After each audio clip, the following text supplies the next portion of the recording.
And we're up. Guys, if for some reason we have echo, because I know how the echo goes, you guys let me know. We'll fix it as soon as we can. I'm here joined today by Q from the SKU. I let him put his talk about his channel a little bit before we get started. Yeah, what's going on, guys? My name is Q. I am the host and founder of the TimeSkew podcast. You can find us on YouTube at TimeSkew, Google Podcast, Apple Podcasts, wherever you listen to podcasts. You can find us there. You can find us on Twitter at TimeSkew Pod, Instagram, Facebook, all those places. We're there. Pretty much what we do is we strive to help you win your fantasy football championship. We try to take data and interpret it in a way that makes it very simple for the listener to understand. Unlike other fantasy football podcasts where they just spit a bunch of numbers at you, we actually try to interpret it and give you a way to use it yourself. So yeah, we eat, sleep, and live fantasy football. And, fantasy football is big. I love fantasy football. I'm hoping to get a little bit more into this one-day fantasy football, which I haven't played much of those in the past couple of years. This year we're gonna have SCG League. Shout out to everybody who's gonna join that SCG League. We're gonna have that one during the year. We'll bring fantasy guys. The SKU will be invited and others just to get perspective. But one of the things that I wanted to do today was, I talked to the guy. I said, I want you to tell me, because I'm a little bit biased. I got it. I bleed purple. That's fine. I bleed purple, but it's K-State. Yeah, my boy. I was gonna say my boy here. He's a Chiefs fan, And I was telling him like, damn, that game last year, but we'll get them in week 3. We'll get them this year in week 3. Anyway, Yeah, y'all are coming to the kingdom this year, so you're coming back. last year was in the Kingdom too. Yeah, you're coming back. There's no chance. My thing is, I don't think Hill will play in that game I think he will. He'll be there for 16. for 6. So you think he's not gonna get suspended? Yeah, I mean, the DA came out and said that they're no longer pursuing a criminal investigation. They can't really tell what happened, which, I mean, that's kind of like a bad thing in our justice system, but they don't know who did it. They don't know what's up. There's text saying that the fiance or the girlfriend or whatever did it, but it's overall it's not a good situation. But he's going to be at training camp, and honestly, I think he's going to get away, and I think he's going to play 16. I don't know. Zeke was never convicted. Zeke had never been charged, and he. Oh, what happened to Zeke was total BS. So what I'm saying, this is how the league operates. So I'm expecting him to get at least 4. At least 4. I could see 4. I don't think it'll be more than 4. I think 4 would be the max. That's fine. We play. I mean, I don't know. 3. He could get Zeke got 6, right? Yeah. Yeah, so he could get 6, but. Yep. So anyway, so what I wanted to know is in the AFC North, right? We had the Steelers, we have the Clowns, we have the Bungles and the Squealers, and we have our Flock Nation here.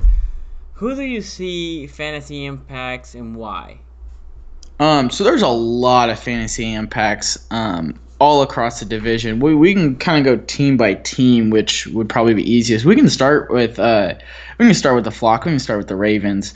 There's a lot of interesting pieces on the Ravens. First off, Lamar Jackson, y'all's starting quarterback now. Mm-hmm.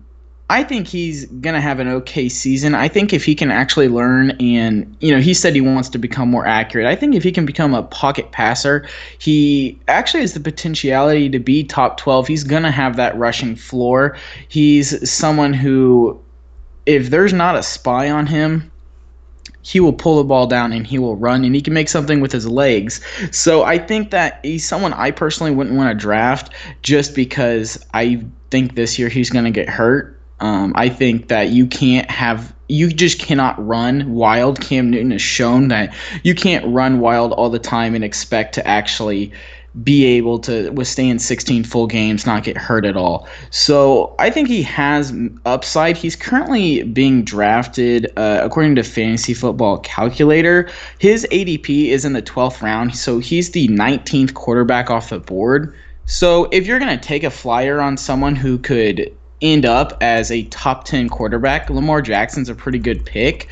Some other quarterbacks in that range that I would personally probably go for more would either be Dak Prescott or Mitchell Trubisky, but there is upside to Lamar Jackson. When you kind of look at their running game, Mark Ingram is someone I'm completely off of. If you head over to our YouTube channel, wherever you listen to podcasts, our latest podcast, we talked about running back bust for 2019. And I think Mark Ingram's going to be a bust this year. And there's a couple of reasons why. So last year, yes, he only played 12 games, and yes, he played with a different team. But everyone's just assuming he's going to come in and be the number one guy. I don't think that's true. Gus Edwards is still there, and this Justice Hill guy, I was watching tape on him last night. He is so electric. He beat out Chris Carson at Oklahoma State. He is someone who is, I think he will be the starting running back for the Baltimore Ravens in 2021, and that will be the same year that Mark Ingram gets cut. Mark Ingram is someone who last year only finished as a running back 1 or 2 33% of the time. He finished as a running back 3 or 4 66% of the time. So more than half the time, he hurt your lineup by playing him. If you look at him week to week, he finished outside that top 24 so many times. In fantasy playoffs, he finished as the 22nd, 30th, and 27th running back. So if he was in your lineup, he was hurting you. I've got him statted out for about 177 points overall. I think he's going to get about 207 rushing attempts for about 891 yards and 7 touchdowns. But I don't think he's going to give you enough production per game to actually make him your number one or even number two. Because right now he's being taken in the fourth round, so he's being taken as an RB2. And I don't think that that's gonna. I really just don't think you're gonna get a return on investment with him. He's the 23rd running back off the board right now. I think he's gonna finish behind that. Some running backs I'd rather have behind him are Chris Carson, Kenyon Drake, David Montgomery, Tariq Cohen. I'd rather have any of those guys over Mark Ingram. I think that Gus Edwards is still there, and that's something that people actually need to pay attention to. Last year, Gus Edwards actually didn't have that bad of a year. He finished as the 48th best running back, but he had 137 attempts, 718 yards. He averaged 5.2 a carry. And something I also kind of brought up on our podcast a little bit was this team's going to run the football a lot. Okay. Last year, they had 2,400 total rushing yards. And I don't know how much of that Mark Ingram's going to get. If you tell me right now, Mark Ingram is going to get 15 to 20 touches a game, he's fine. He will finish as an RB2. No, because we're going to put a committee. That's reality. I mean, three of them. All three. And a possible fourth guy, plus Lamar will get his carries. So the running, but I think he will get his yards. Like if he's your running back on the bench, it's a solid guy to have on the bench. I agree with you. Ingram should not be RB1. He should not be RB2. Maybe in a flex in a 12-team league. He's not bad as a flex. Yeah. I wouldn't mind having him as a flex. And a 12-league team especially, and then. If he's your running back in the bench, you're golden because he's not going to have that wear and tear. If somebody gets injured, the hope is he's not going to be injured. So I love our running backs throughout, like you said, from Ingram, Gus, and Hill. But I think it's going to be a committee this year. So I tend to agree with you on that side. I think it's going to be a committee as well. But I don't know, man. I am super high on this Justice Hill guy. If you're in a dynasty league, I recommend picking him up. Obviously don't overspend for the kid, but I think that he ran the fastest 40 at the combine. Just watching his tape, because I'm a KU K-State kind of guy, and I'd see him play us, and he just hits the hole so quickly and just burst through it with electrifying speed. So he's someone who I imagine his rookie year he'll be on the kick and punt team, and be getting some change of pace work. Maybe he'll get a drive or two a game, but definitely moving forward, he's the running back I want on that roster. Right now, the wide receivers, I'm not interested in any of them. To me, until Lamar Jackson can prove he can actually keep any of them fantasy relevant, I don't want them on my team. Last year, none of them were fantasy relevant between Joe Flacco or Lamar Jackson. I think it's going to stay that way again this year. Someone that is kind of interesting would be Mark Andrews, the tight end, because he does dump the ball off a lot. And I've seen Mark Andrews continuously get better when he's healthy. So I think he's someone that could have a sleeper kind of year, especially with tight ends the way they are. There are so many tight ends that, for example, on one of our podcasts, we were talking about Chris Herndon. And if Chris Herndon, he finished as the 15th tight end, and he's the tight end for the Jets. If he would have caught 2 more touchdowns, he would have finished at number 5. So one thing that I will say is Lamar. If Lamar liked to throw to 2 guys, and I want you to expand on this guy and these 2, because I would like for you to tell me what is your expectations. One was Andrews. Andrews had a really good year when Lamar was the starter. When Flacco was the starter, he wasn't producing as much. And then Willie Snead, chain mover. So what is your expectations on both of them? Yeah, Mark Andrews, I think, let me pull up his ADP real quick. I think he's someone who has top 10 upside.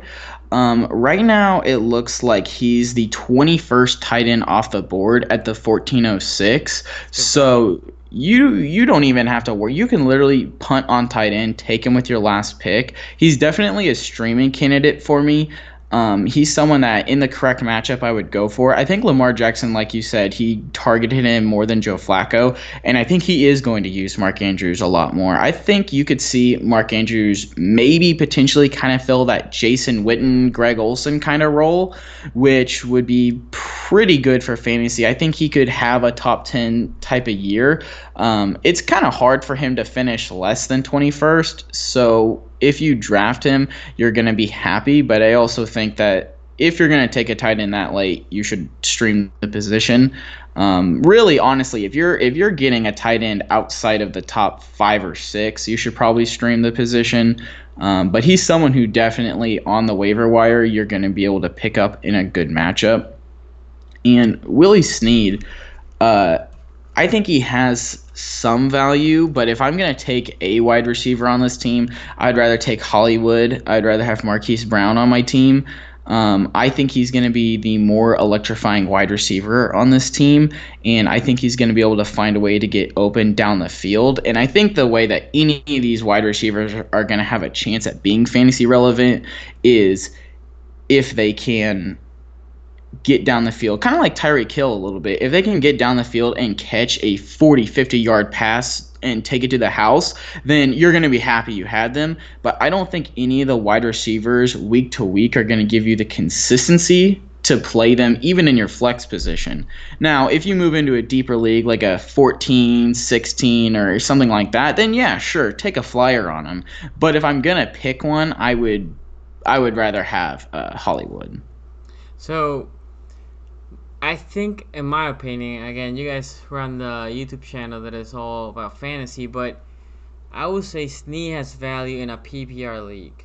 Because yeah, I can see it. Yeah, in a full, yeah. Yeah, and Snead gets those chain moving catches. I think Snead would be a more high volume catcher than Hollywood would be. Hollywood will get you the more explosive plays. Now, so we talk about the running backs, receivers. You said Hollywood will be the receiver from the Ravens side that you will pick. You said Lamar will be good as your QB2, probably in the later rounds. And tight end, you said Mark Andrews again in the later rounds, not necessarily early. Any other Raven that you see?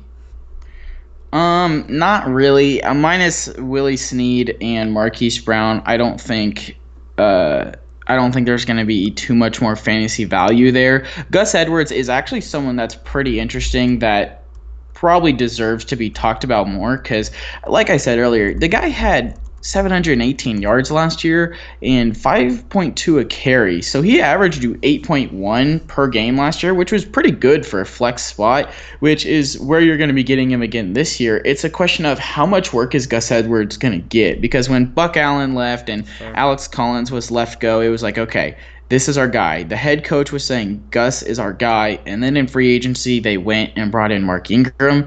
And especially right now, there's a whole lot of coach speak going on, which is like, oh, everyone's great. We love everybody on the team. Mm-hmm. And I like to pay more attention to what is the team actually doing? Like, where is their money going? Are they bringing in someone? Are they drafting someone? What's going on? So, for example, if you look towards the Indianapolis Colts, Marlon Mack was their guy, and the people that they brought in were Spencer Ware, and then they didn't draft anyone. So to me, Marlon Mack is the guy. Like, all the coach speak adds up.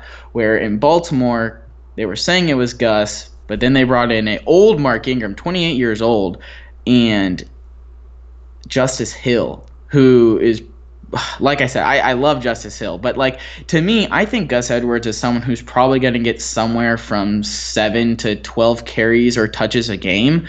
And I just don't know if that's going to be enough because he didn't really catch the football at all last year. He's not someone who catches the ball. So you can't really rely on him in a half point or a full point PPR league. You can really only put him out there in a standard league. And at best, you're getting 7 to 12 touches a game, and I think I can find a better option at my flex spot than him. I think that's fair. So a couple of things here. So for David, I think Chris Moore. Chris Moore's a guy that I wouldn't draft in fantasy. Chris Moore is a guy that he has to show us something. He has shown us nothing in the past 3 years. So I think he's been a little overhyped until he does it. We need to see what he has. Now, Jose Garcia, to his point, it was something that I was going to bring. The 28 is not old. And you can tell me it's all on football years and it's all on running back. Because Mark Ingram does have some wear and tear. But that's why he's going to be part of a committee. Mark Ingram, what he has is catchability. I know, David. I'm not going to say my age, but so catchability, Mark Ingram gives you that. Gus didn't give you that. And Justice Hills also gave you that, and the change of pace. So I think I think Gus and Ingram are similar. Just Gus Edwards hasn't developed the catching game. He was an undrafted rookie, so I'm good with that. And then second, Ingram is there to mentor him, plus add that second value. It's a good blocker too. So I agree with you, Jose. But to Q's point, he has a lot of wear and tear. David, don't feel old at 28, bro, because you know what? 28 is young. It's just in football years when you have that wear and tear, it's not that young. So another here is the Times Q. Who would you put in fantasy at O-line? Is it, if that's a thing, never done fantasy? Oh, so David, no, there's no O-line in fantasy. You know what it is that I've been setting you up, Q, here for you to throw me this. The Ravens defense. That Ravens defense, I think, is gonna be legit. It's gonna be electric. Why is that? Well, I'm gonna tell you right now, and you should experience some of this because your boy, Patty, my homeboy, struggled with us, even though he had that coming to Jesus moment where he threw it up there and Hill grabbed it. But the reality is, what Baltimore was lacking was the turnovers. Our corners were legit.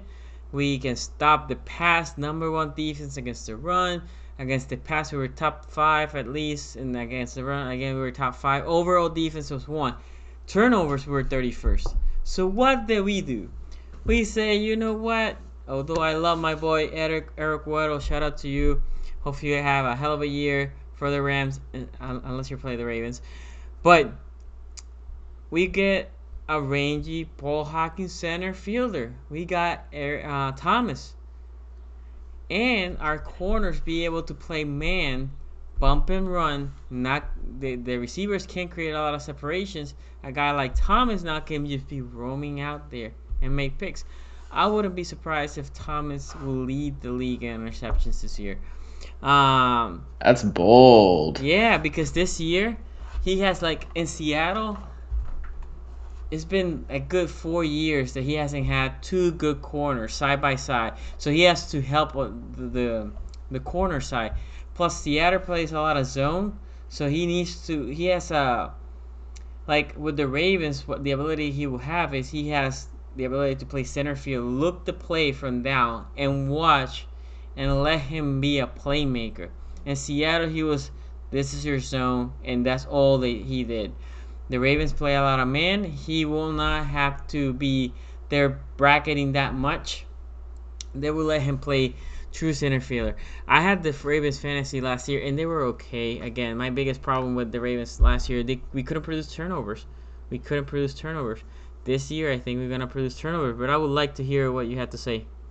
Yeah, I think defense is so hit or miss, especially in fantasy. For me, I don't ever go in thinking I'm going to run with a defense the whole year. Last year was actually the exception when I sniped the Bears defense off the waiver wire in week 1 or 2. But really, I like to stream that position also. And it's one of those things where I think this Ravens defense has a chance to be good and streamable in the right matchups. So looking at their schedule right now, there's definitely some teams that I'd like to play them against. So I would like to play them against I would probably like to play them against the Bengals twice a year, the 49ers. I'd like to play them against the Bills, the Jets. And really, minus that, I'm going to stay away because I'm not sure if they're going to be able to get the turnovers that you need for them to be fantasy relevant, because Earl Thomas, to me, I'm glad the Chiefs didn't get him. I'm glad the Chiefs went and got Tyrann Mathieu, because there were talks that Earl Thomas was going to come to the Chiefs. And I think that coming off that injury, I'm a little worried. He is getting up there a little bit in football age. I think he still has the potentiality to be really good and a great player on the Baltimore Ravens. I'm just not entirely sure if he's actually going to be able to help that defense become fantasy relevant, because there's a lot of other defenses that I'd rather have, or that I think that I can stream more often.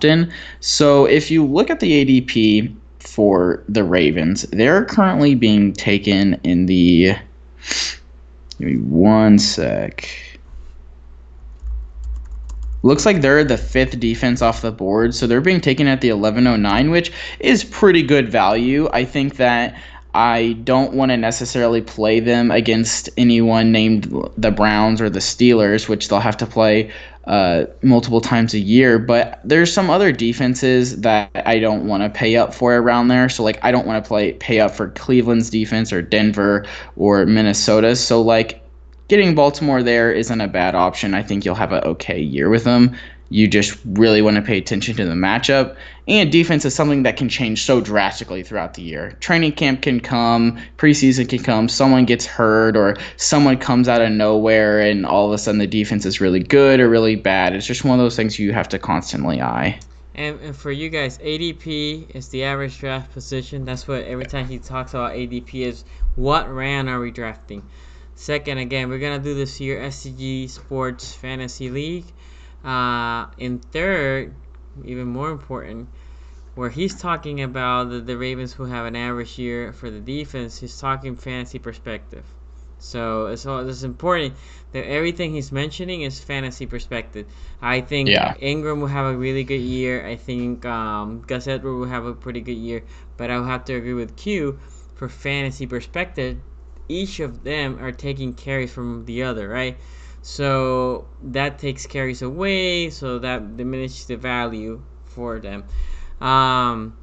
So let me see here. I would like for you to tell me now in the AFC North. I want to know who from the Clowns, who from the Squealers, and who from the Bungles. Before you say that, Cody, Shane Ray. I think Shane Ray, and this is a guy that you know, Q, because you're a Chiefs fan. I think Shane Ray, if he's healthy, he has starting potential. The problem that I have with Shane Ray is last 2 years he didn't stay healthy. So if you see his stats the first 2 years, I think he had like 15 sacks, which is really good.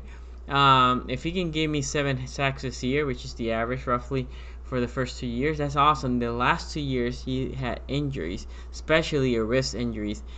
The wrist injury. So big problem. You have to deliver a punch as an outside linebacker. You have to play with your hands. Those hand works are as important as strength. You can argue that the hand placement, the hand movement is even more important than the strength on the outside linebacker position. And him not having a strong wrist, it was problematic. So I think if he's healthy, I think he can win the outside linebacker. The other thing is he's hungry. He wants to get paid next year. So those two things, I think he can be potentially the starter, and I think he'll be good. But anyway, any question you guys, either fantasy or non-fantasy, put it there. I'm going to throw it to Q because I want to know. I'm sure he's hyped with the Clowns. He's in that Clowns bandwagon. So go ahead, man. Oh, I'm big on the Browns. Someone from our team is not big on the Browns. Who's Pride. That? I like it. Pride. If you check out our website, timeskewed.com, so that's just timeskewed.com, he put out an article talking about, like, hey, this is still the Browns. Like, just because they have these things don't make them world beaters. It doesn't make them, the next Patriots or anything like that. So, you Ravens fans, go check it out. He's on your guys' side. But I think the Browns are going to have a massive year. I think Baker Mayfield's going to have a great year. I think OBJ is going to have a great year. I think this whole team, I think this is the team that's going to win the division. And when you look at the fantasy relevant players, we'll start with Baker Mayfield. And Well, in our QB bust episode, I actually mentioned Baker Mayfield, and the reason is I think that Baker Mayfield's being taken way too early. Don't get me wrong, Baker Mayfield had a fantastic year last year. Baker Mayfield was one of the greatest rookies, had one of the greatest rookie seasons ever, but I just don't think he can all automatically make the jump to number 5 where he's being selected. So currently his ADP is the 606 and he's the 5th quarterback off the board.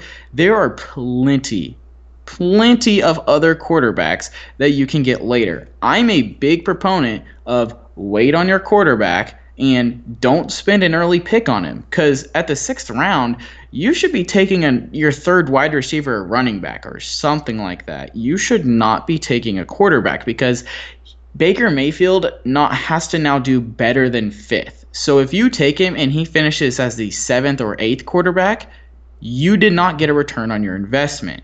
You have to take him at 5 and expect him to now all of a sudden jump into the top 4. I don't think that's going to happen. I don't think he's going to be able to jump Deshaun, Aaron, Andrew, Pat, any of them. And there's also some contenders that can come back. Carson Wentz, Cam Newton, Drew Brees, Jameis Winston, Jared Goff. With that dynamic offense, all these guys are potential candidates to jump Baker Mayfield. Even if you look lower down the list, Josh Allen, Jimmy Garoppolo, Lamar Jackson could even do it. Dak, Mitch, anyone like that could jump Baker Mayfield. My big problem with the quarterbacks, I agree with you. I like to draft my quarterbacks 9-ish round. And the reason is quarterbacks, they don't, the difference on the week-to-week basis is a couple points. It's not huge. And the depth you need on the running backs and wide receiver, because they get hurt so much, is big. I think last year, obviously, Patty, my homeboy, he had a hell of a year, but that's not usual, right? That's not the norm. Oh, that was literally, not to cut you off, but that was literally the top 3 greatest season of all time in the NFL. It's not gonna happen again. So I just think the big thing is when you're looking at your quarterback, people get desperate because they see the name. They see Baker. And I think Baker is the best. And for my Ravens fans, I think Baker is the best quarterback in our division. I mean, I think he is. I don't think the Browns are going to be the best team in the division, but I think Baker is. So, but they see the Bakers. They see the Tom Brady's for some reason, which Tom Brady's average at best as a fantasy football quarterback. They see the Rodgers.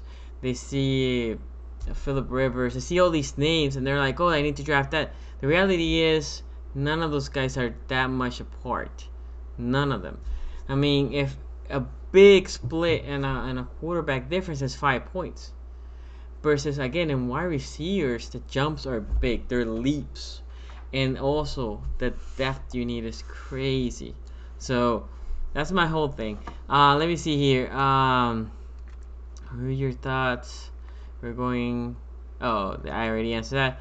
A clown check, Sonny's my number 1 hater. Dog check. Point Gentry, you know it's all love with you, bro. You know it's all love.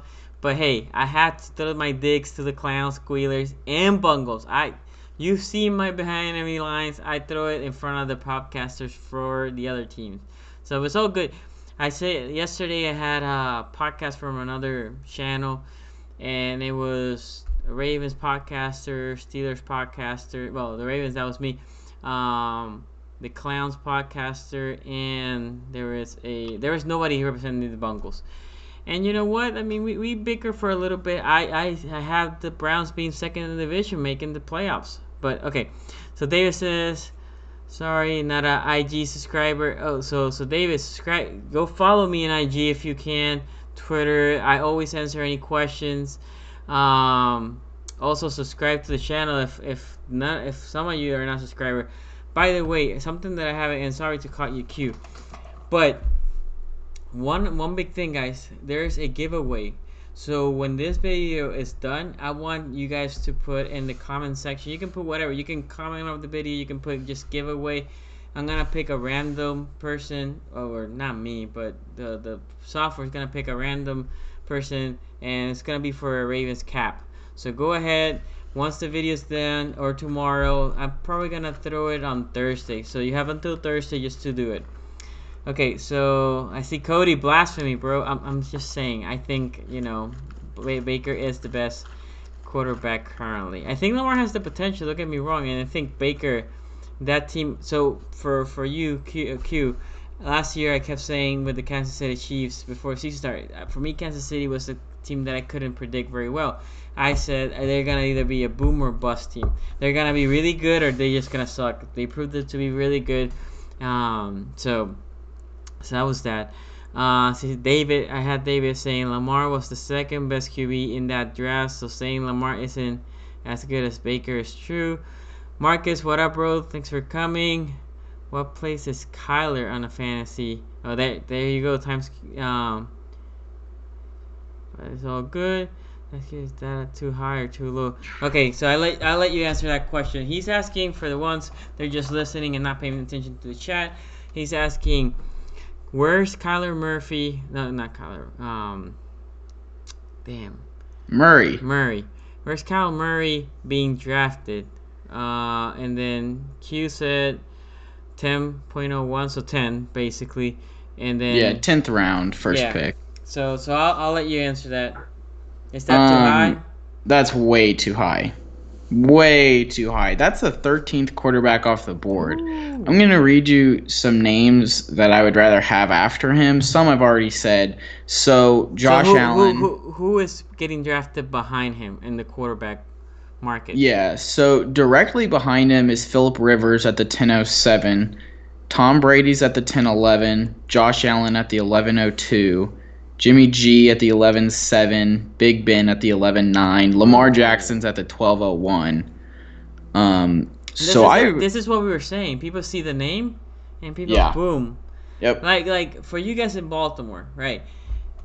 Lamar's our quarterback, but once you're gonna be in this drafting league for fantasy, you go in. Don't be like, oh, I need to draft Lamar. I need to go ahead and draft Hollywood right away. When you're drafting for fantasy, you need to detach your team for a moment. Oh, big time. If you can't, then that's when people start sucking in fantasy.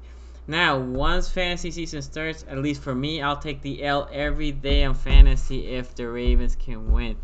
I can be 0-11, which is what we had last year in my league, before the Ravens lose. And when I have an opposing player, all I want is that player to do good, but the team to suck for the other team.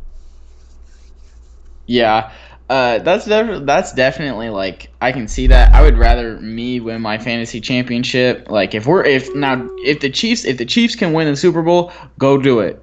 Go take care of business. So you take fantasy over the Chiefs winning? Oh yeah, I would rather pick up the W. No, man, hell no, Ravens all the way. I'll take the L, and I will wear that L proudly if that means the Ravens won. Anyway, so you said Baker. So who, fantasy-wise, you think Baker in our division is number one for QB? Yeah, I think he'll be the highest finishing quarterback. And then you have Big Ben? Yeah, Big Ben, Lamar, and then Andy, yeah. Okay. Now, for receiver-wise, now we have a lot of receivers in this division. This division has always had good receivers. Yeah. So, assuming OBJ, number one? I think, in this division. Let me make sure I have my rankings pulled up. Yeah. I have Odell at 4. The next one was Juju at 7. Okay. So, for me, at least, if all the receivers is healthy, right? I'm just going with that. I will say, I would rather go with AJ Green over Odell, and over Cody said Juju. I think Juju is ready for a Ruth awakening. He was blessed to have a number one receiver on the other side on AB that took a lot of the attention. Now he doesn't have that. So my expectation for Juju, although he's a hell of a player, he will take a step back a little bit. The teams are going to scheme for Juju versus they used to scheme for AB. So for me, it would be AJ, OBJ, Juju, then Landry. That would be my top four in the division. Yeah, couple of points. First one on Odell is there's some I have him in my top four, but there's something you have to really think about, and you can look to the Browns last year's and plenty of other teams. When you have wide receivers changing teams, they have a little bit of a regression. Jarvis Landry last year was not near as good as everyone thought he was going to be because now you're learning a whole different scheme, whole different offense, different coaches, different quarterbacks. So I think that if you think Odell Beckham Jr. is going to be the number one, then you're wild. Can he finish at number four? Probably. Do I see him likely as just a standard top 10? Yeah, for sure. He will finish in the top 10. Who's your top 5 wide receivers currently? This is for any division. So your top 5 fantasy wide receivers. Yeah, my top 5 is Devontae Adams at number 1, Ooh. DeAndre Hopkins at 2, okay. Julio Jones at 3, OBJ 4, Michael Thomas 5. Wow, and Adams, really? Yeah, Devontae Adams, I've been in many Twitter debates, as well as debates with Big Man Mike. He's the most consistent wide receiver in the game. Aaron Rodgers wants to throw the ball to him more. The offense runs through Devontae Adams. Devontae Adams is also quarterback proof, right? He got 10-plus touchdowns even with Brett Hundley as his quarterback. He's someone that is a candidate for 15-plus touchdowns and 1,200 yards. Yeah, so I wouldn't. Adams wouldn't even crack my top 5.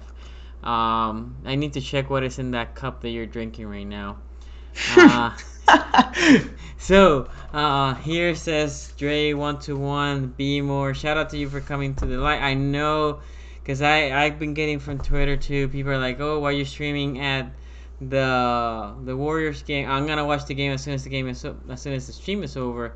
And by the way, go Raptors. But yeah, let's go Raptors. But hey, Tuesday was the best day to work this out. So, but let me see here. Wow, that's a bold comment. David said mainly because what did happen?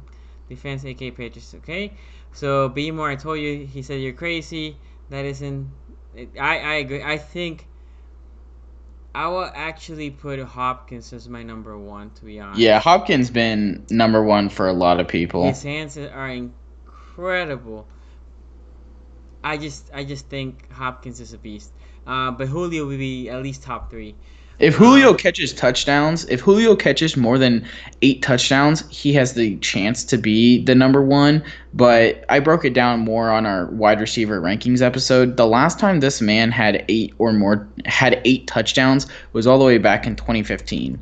So like, if he can catch touchdowns, he could finish at number 1. It's just a matter of if he's going to. So, and then I have Point Gentry saying Landry will be better than OBJ. And by the way, that person, Point Gentry, my boy, he is a Clowns fan. He is not a Ravens fan, so he knows that team better than I do.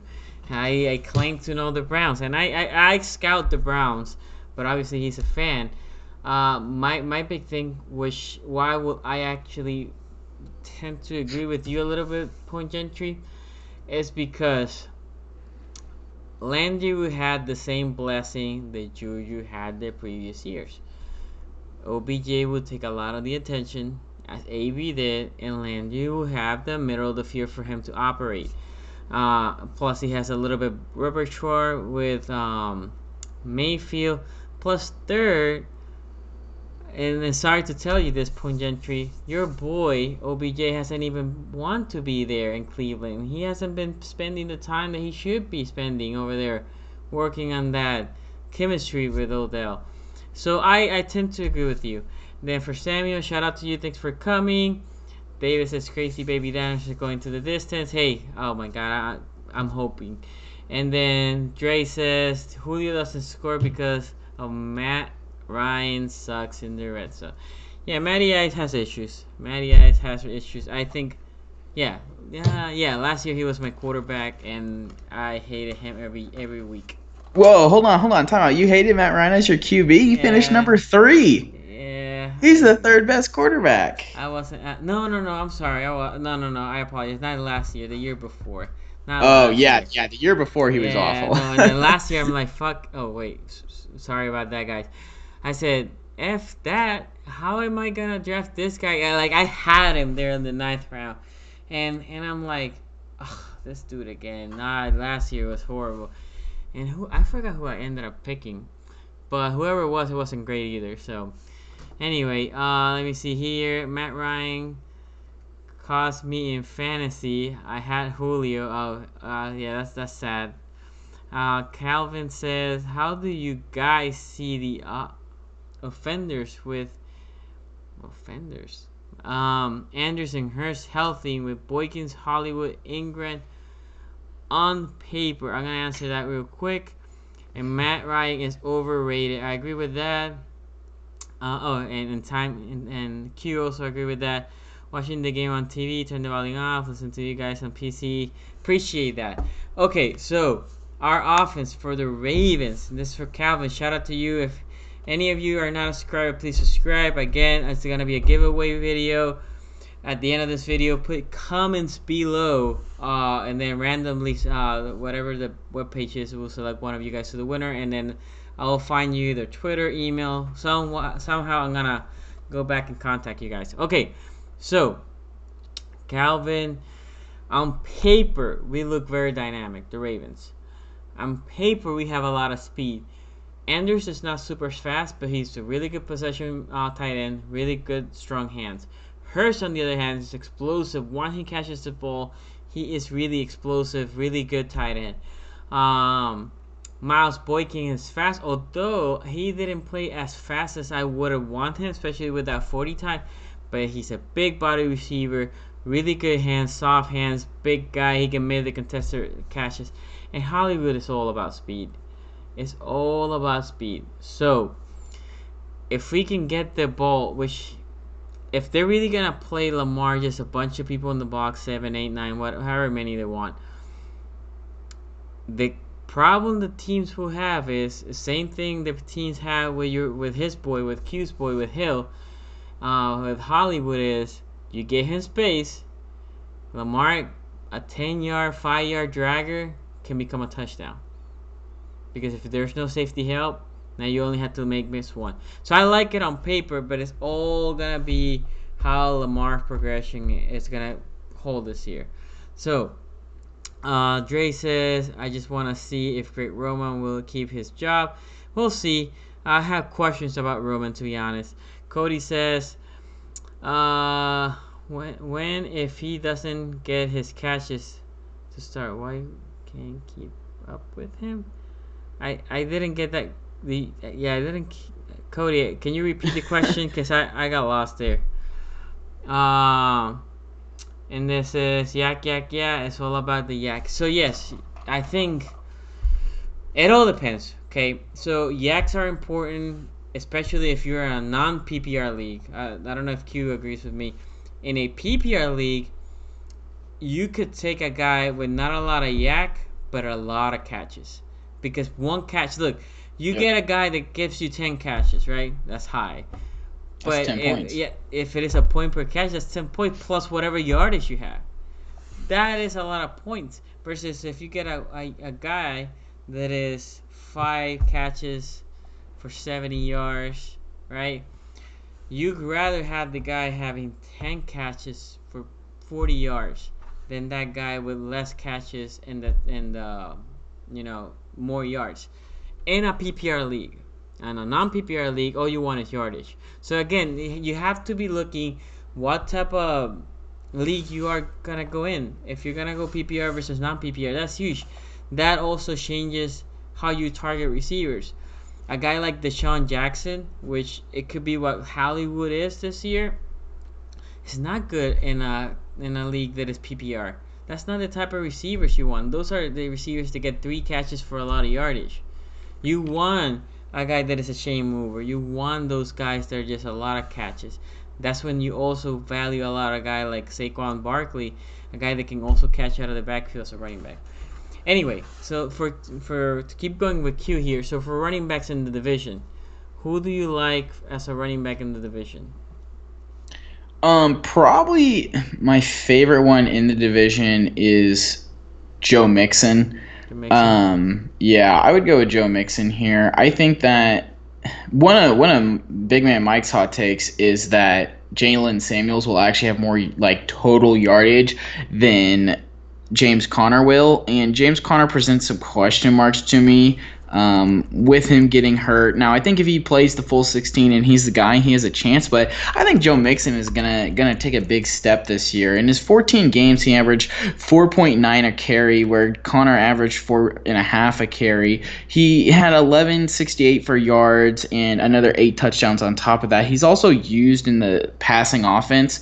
43 of 55 for 296 and one. He averaged 14.3 a game, where James Conner averaged 17.3 a game. But I think Joe Mixon he's in his third year. He's going to take a massive step forward, and I think he's game script proof. So even when they're losing, he's still going to be involved in the passing game. And I think that this brand new offense that's coming into town is going to benefit him and is going to give him the most upside. And I just have questions surrounding James Conner, as well as I have questions surrounding the likes of Nick Chubb, especially with the fact that Kareem Hunt is coming back at some point, and is he going to lose carries? For sure. For sure, probably. How many carries is he going to lose? Is it going to go to a 50-50, 70-30, 90-10, something like that? So, that does worry me with Nick Chubb. So, I think the running back that you want to own is Joe Mixon. And you're getting Joe Mixon in the back half of the first. Same thing where you're getting James Conner. They're going right next to each other at the 111 and the 112. So, if you like Conner over Mixon, go with that. There is one argument to go against Mixon, and it's that Bengals running backs, typically when they're taken in the first round, all of a sudden they start to become a bust. So in recent time, you can look to Giovanni Bernard. I remember when he was the guy, and he was going in the first round, and he busted. So Joe Mixon has the potential to bust. I just don't think it's going to happen. I think that in Pittsburgh, they're going to use more of a running back by committee. I think that Jalen Samuels proved that he's just as good a running back as James Conner is, and he's going to take some carries away, where Joe Mixon in Cincinnati, he is the workhorse. So I'm going to take him over someone who's not the workhorse. I would say the same. Mixon, one. The thing also, Steelers drafted Snell from Kentucky. True. He's going to take some carries away. Similar type of receiver. He stayed healthy for the most part in college versus Conner. Last year he was nicked. Chubb, I would say the thing with Chubb is the first 9 games he will be your workhorse, and your first 8 games, and that right there is basically the whole season. I mean, at that point, people are locked in the playoffs. So I will say I will put Chubb over Conner right now. Mm-hmm. And then I had Conner. And the reason why I don't have any Ravens running back is because we're going to have a committee. This is for fantasy purposes. I like our running back attack, running game attack, but for fantasy purposes, not any individual. I'll say Mixon. Mixon wants to get paid. He needs to start showing that he can stay healthy and he can be every down back. This biggest problem is surviving with that O-line. So I had a question here for Calvin Grant. So you're asking me if RG3 or Lamar, who should start? Well, the reality is RG3 is an okay passer, a little bit better than Lamar, at least last year, but he doesn't present any threat on the running game. He runs it a little bit, and he is better than your average quarterback as a runner, but not as good. I mean, Lamar's dynamic. Lamar, open field, it's hard to scheme. So, yeah, Lamar all the way.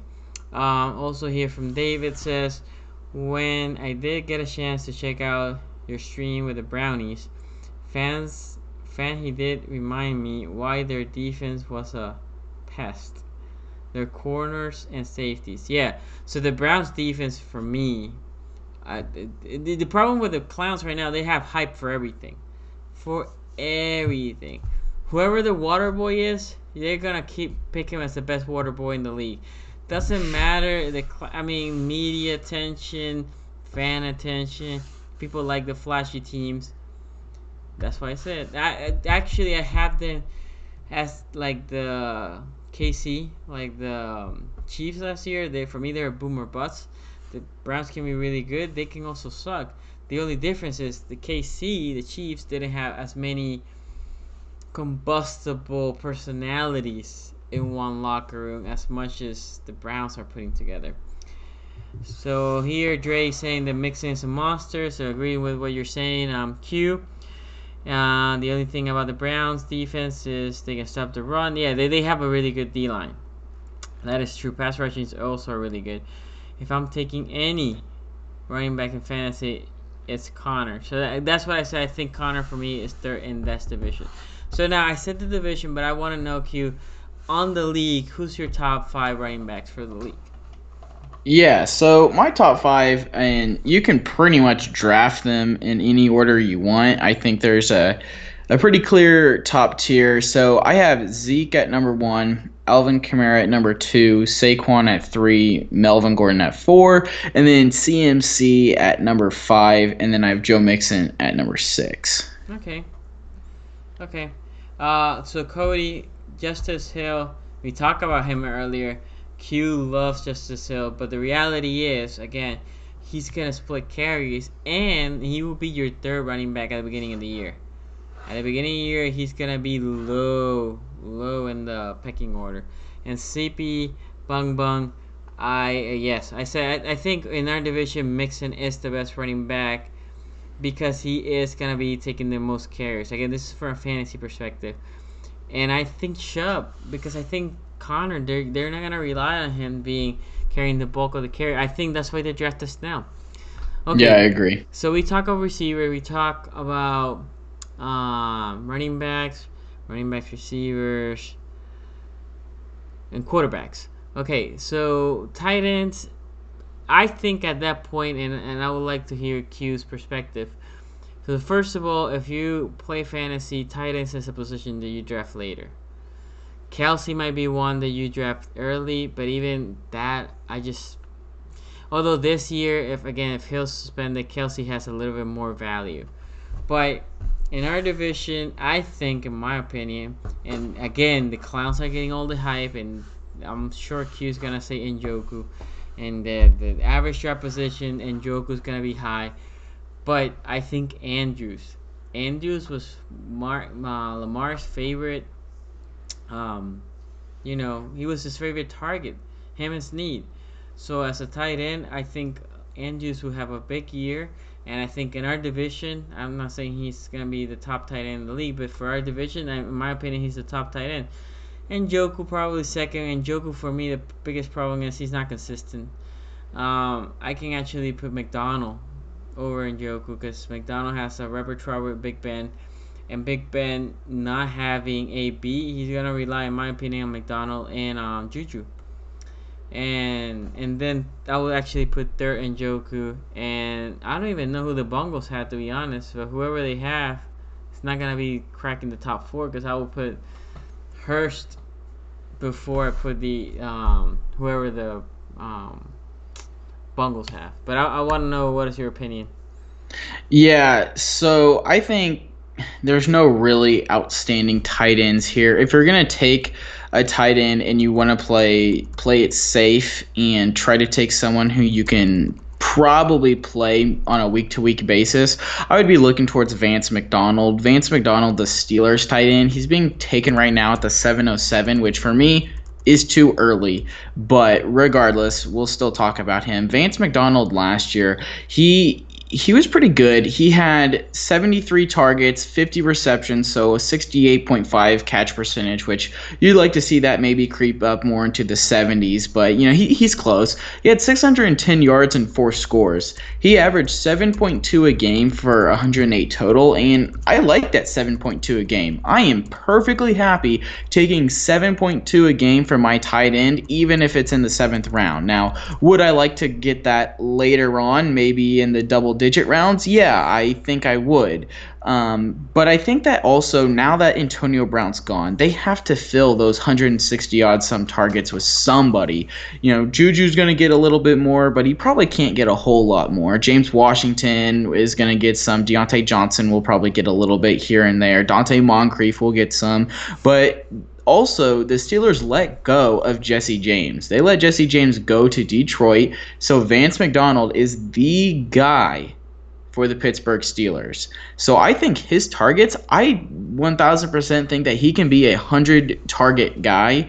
And if that's the case, even if he's, let's say he gets that catch percentage up to 70. So now he's catching 70 passes instead of 50 passes. Well, heck, he's an 800-yard guy. He's at 800, and potentially I imagine he can get a couple more touchdowns. So 800 yards and 6 touchdowns, that's pretty damn good. If you look at last season, that would have made you the number 5 on the year. So that would have pretty much been Jared Cook last year. You would have been about the 5 on the year. You would have averaged about 10 points a game, which if Vance McDonald can do that, you are ecstatic that you got him in the 7th round. Is that going to happen? I'm not entirely sure. So another name that you want to absolutely keep in mind, and this is hot, but Tyler Eifert. Tyler Eifert is the Bengals tight end, and if he can stay healthy, I think he will be relevant. Has he been able to stay healthy? Not in the slightest.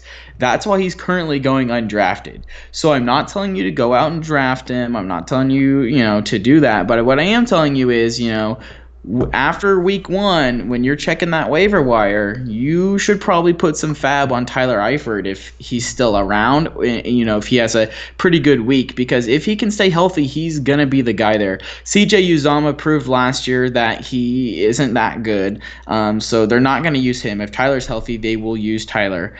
And I think Andy Dalton would like to have a competent tight end. And I think that offense overall is just going to be better than it was last year with Zach Taylor coming in. And I think that he has the capability to be good. But David Njoku, I'm off of David Njoku. He drops the ball too much. He's at a 62.9 catch percentage last year. That's something I don't want. I don't think he's going to hit 89 targets again. I think there are way too many mouths to feed on that offense.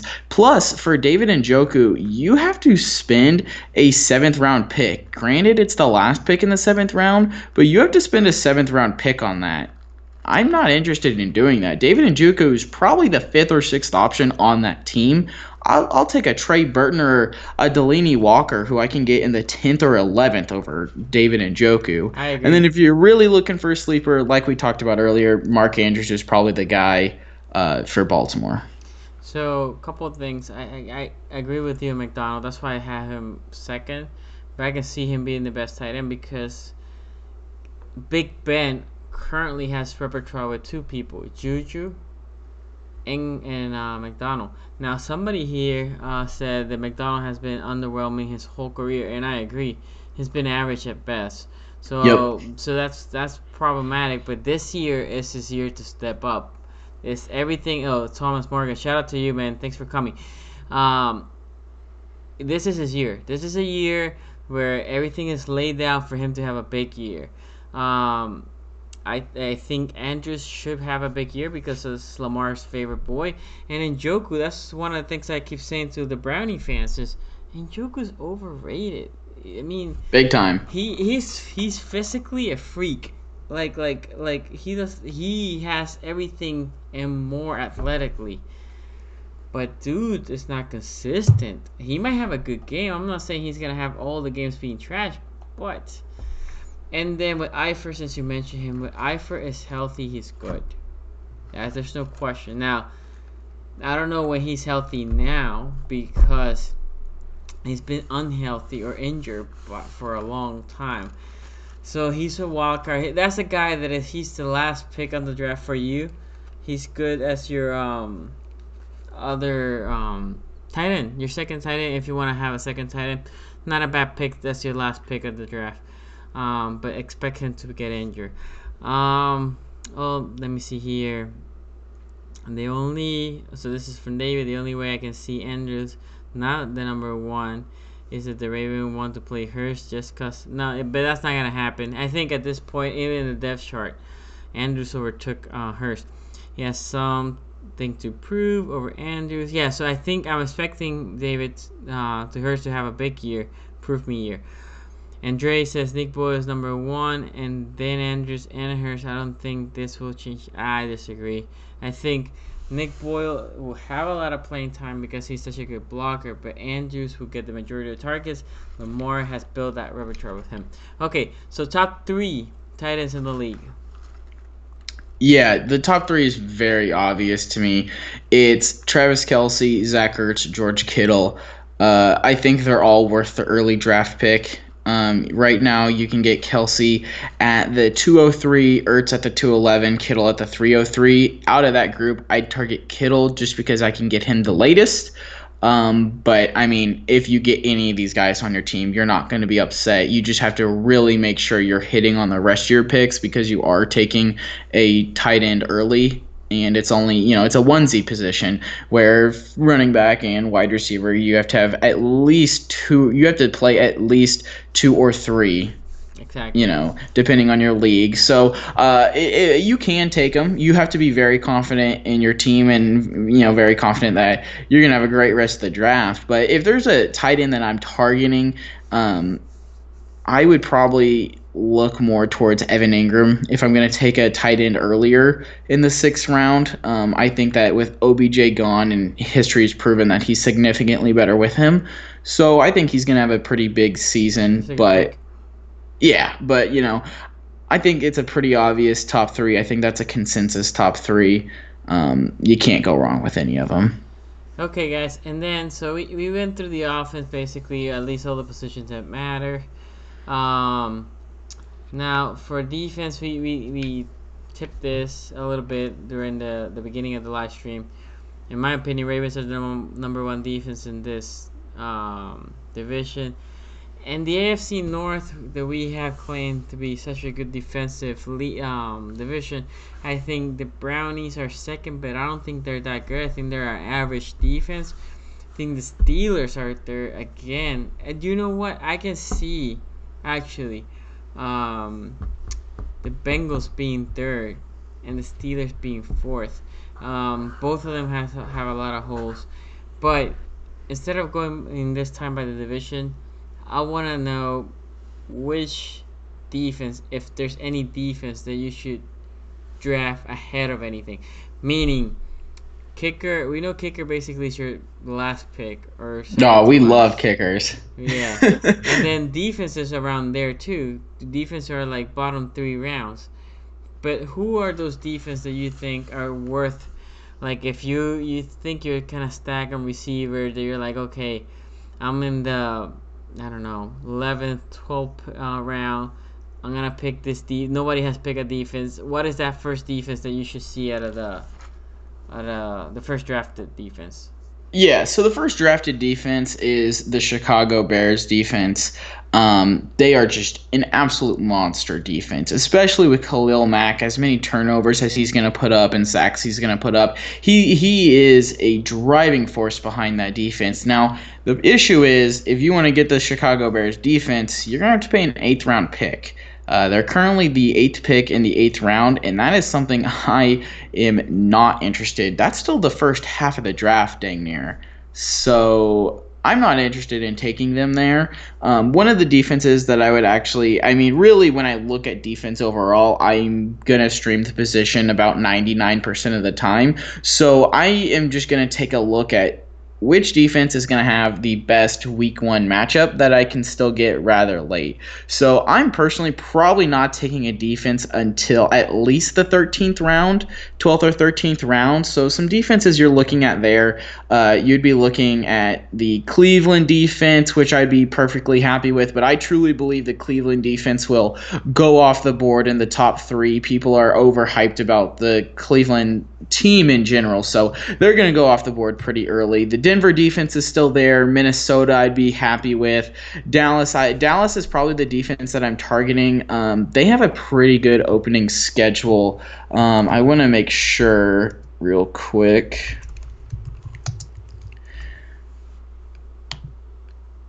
Yeah, so their first game is against the New York Football Giants. So, and then their second game is against the Washington Redskins. So, if there's and then, oh wow, their third game is against the Miami Dolphins. So, if there's a defense that I am targeting, it's going to be the Dallas Cowboys because they're still a pretty good defense. Especially their linebacker core is incredible, and they have the Giants week 1, the Redskins week 2, and the Dolphins week 3. So, I can have this defense not worry about it for the first 3 weeks, and then when they play the Saints in week 4, I'll cut them and go pick up a different defense with a better matchup. And then just kind of play the rest of my year like that, just cutting the defense, playing the matchups, playing the better defense every single week. And it actually, if you would have done that strategy last year, you would have scored more points than 90% of the defenses anyways. The only defense that was actually worth you playing every single week was that Chicago Bears defense. They averaged 11.7 a game. The next closest defense was the Los Angeles Rams at 9.4 a game. That's a massive difference between 1 and 2.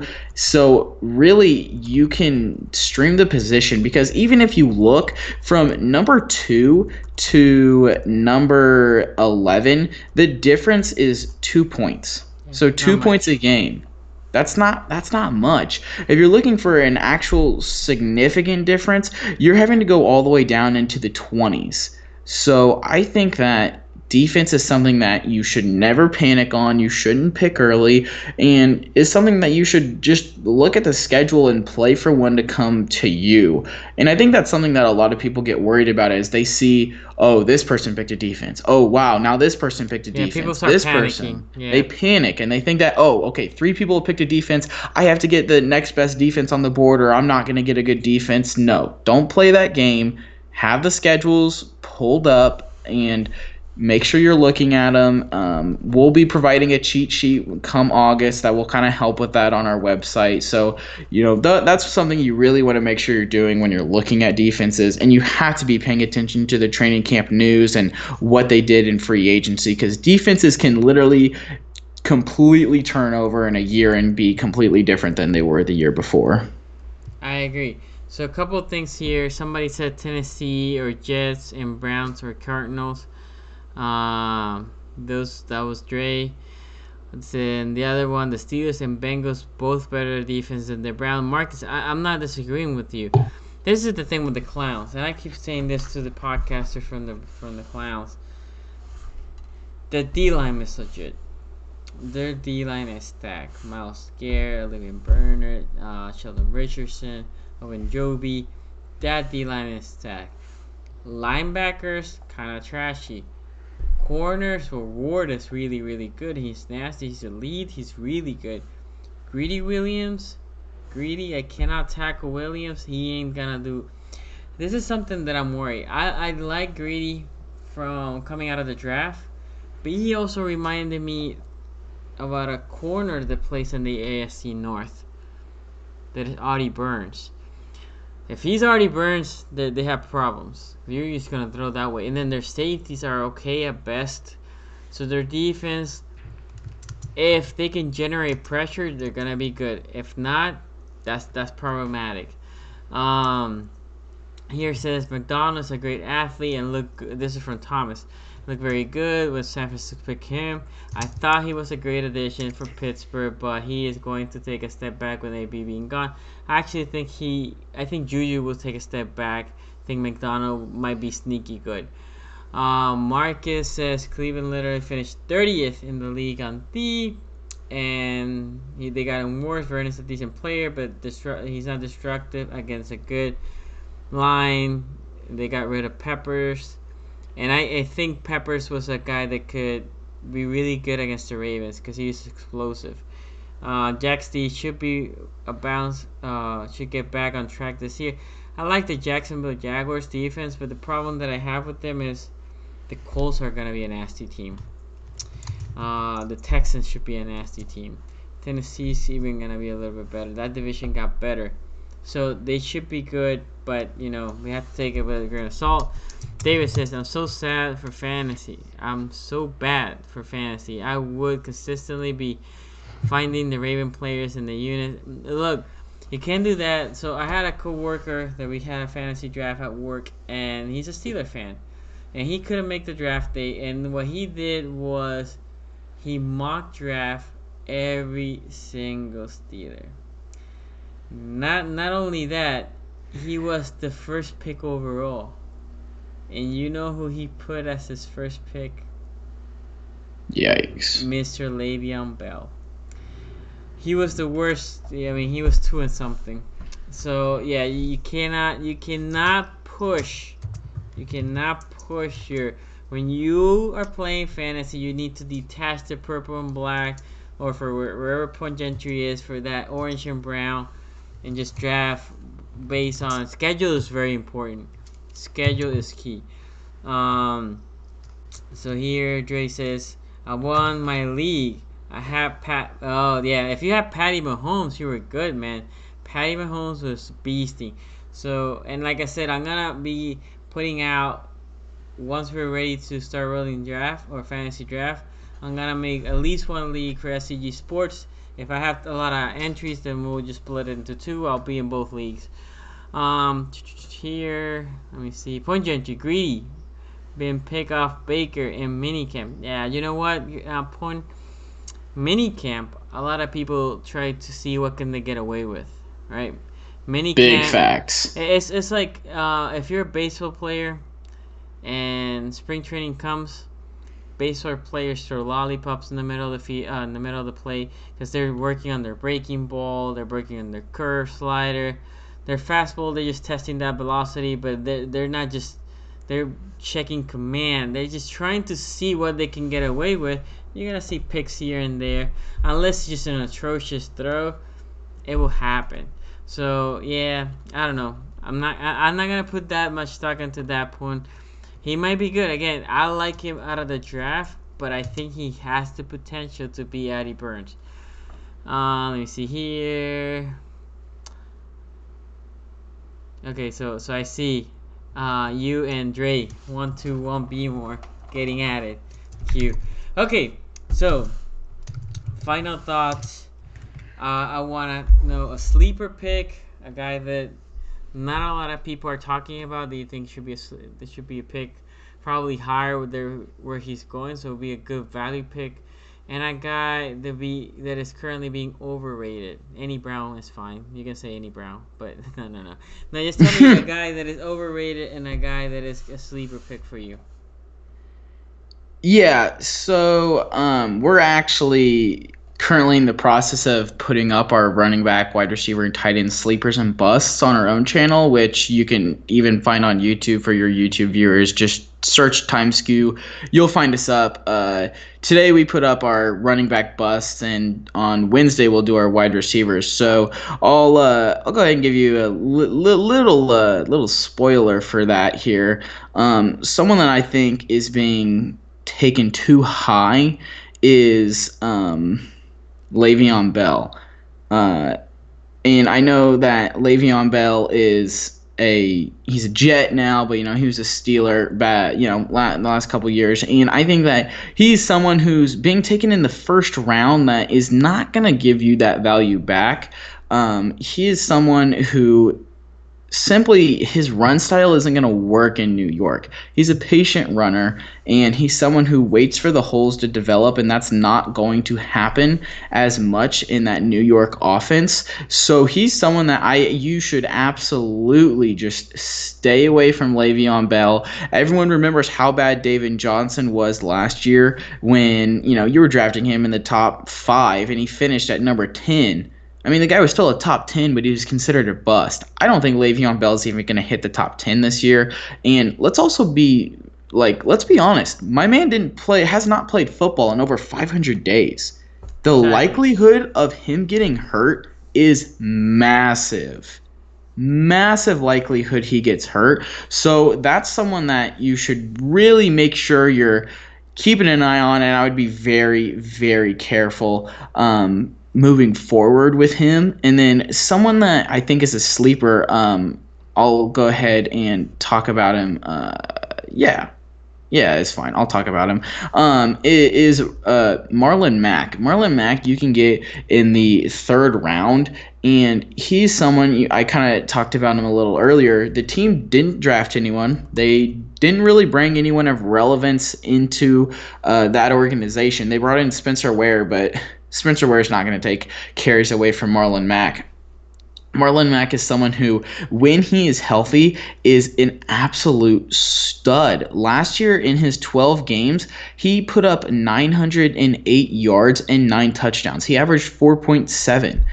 He caught 17 to 26 for 103 and 1. He averaged 14.1 a game, and you're getting him in the third round as probably your second running back. But here's the thing, Marlon Mack is a beast inside the red zone. He had 22 attempts inside the 10 with 8 of his touchdowns, and 12 attempts with 6 touchdowns inside the 5. So a big thing about running backs is how are they used when they're inside the 10 and the 5? Because a lot of running backs can, march down the field, get there, and then they take him out and they put someone else in.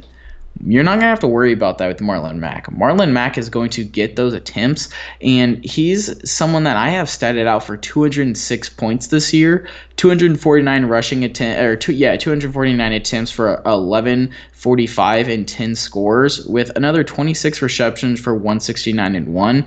So if he can take the next step and really be a vocal passing option, then he has the potentiality to be top 5.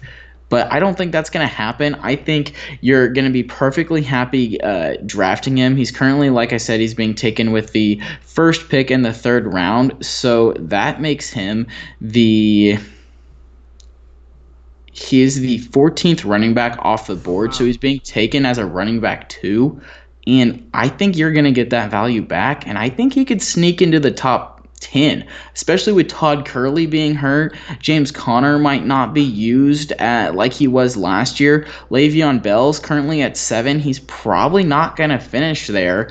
Dalvin Cook's at 11. He seems to get hurt a lot. Nick Chubb is ahead of Marlon Mack, and Nick Chubb has Kareem Hunt coming back. Damian Williams is ahead of Marlon Mack, and Damian Williams might not be the guy. The Chiefs have come out and said he's the guy, but Carlos Hyde is going to take some touches away from him, and he also hasn't really proven it over a course of a full season. So there's a lot of question marks in the top 13, and I think Marlon Mack is as steady as it gets, and he's someone that you should definitely be eyeing in your draft.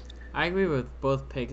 For me, Bell should not be touched for the first 5 rounds. If for some reason he's there in the 6th round, then you take him. Big reason for me is I think he's going to get injured. You cannot expect the guy hasn't been touching the football or practicing hard. He hasn't even showed up in OTAs, and then he comes in and he just kills it. Now, what I like about the Colts, about Mack, is the O-line is super solid. Their passing attack with that quarterback, they cannot overly play their run. And that's why Mack had a lot of holes. I think the offense is suitable for running backs who have big games. Anyway, so thank you for coming, Q. Q is part of the Times Q. There are 3 of you guys. Check them out on YouTube, the Times Q, and wherever you get your podcast. He's part of the NF Podcast community. I'm part of the NF Podcast community. I appreciate you coming. I'm hoping. Hey, I appreciate it, man. Yeah, I'm hoping to have you guys coming when the week before this season starts, so we can go back to talk a little bit fantasy. And then, guys, if you guys really like it, we can have a segment on fantasy football throughout the year. We can have this as a weekly thing once the season starts. The other thing, and I don't know, Q, if you guys do it, I'm very interested in that one-day fantasy is becoming a big thing. So next time we can bring you up and we can talk about that. But anyway, guys, a couple of things. Put comments below as soon as this video is over. There is going to be a giveaway. It's going to be a Ravens cap. So please put comments below when the stream is over. Roughly Thursday, I'm going to pick the winner. Again, it's going to be randomized through a website. And I'm going to reach out to you. That was because we hit 350. Please subscribe. Please share the channel. My next goal is 500. And next week I'm gonna do a quick live draft, but I'm gonna be in vacation and I never been in California, so I'm gonna be in Cal. So, but the following week for Behind Enemy Lines, we have a Steelers podcaster, so that's gonna be fun. Uh, and you guys know how we're gonna do this week on Joe Newell's. I don't know if it's gonna be tomorrow or Thursday, but stay tuned for that, or Wednesday or Thursday. Stay tuned for that.